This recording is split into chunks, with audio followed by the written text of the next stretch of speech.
nakadaan po kami dito ay sa puno ng kawayan, may labong.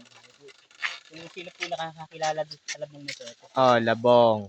labong po.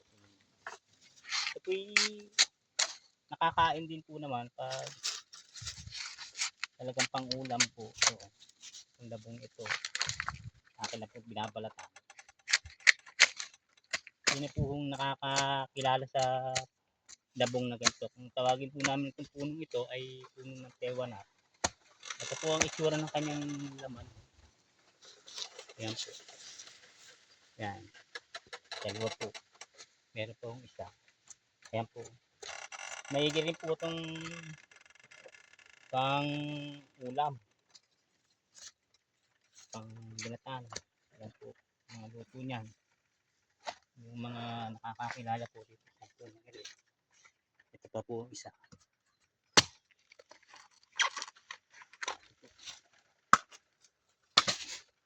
Hindi babalatan yung kulang na ganito.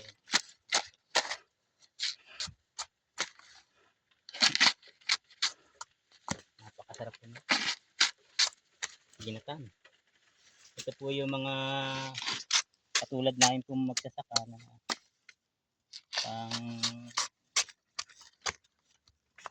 panang tawag po namin pang kanina ulam.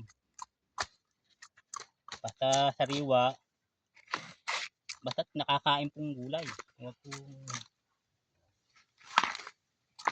Yan po yung mga masasarap, masustansya. Sariwa. Wala pong chemical. Talaga pong dito po lamang sa atin ay talaga matyaga po lamang manguha ng mga ganito. Lalo't meron po yung mga probinsya na ganito meron. Napakasarap. Pang ulam na pangaraw-araw kung halimbawa po ay yung mga ganito ay napakasarap po.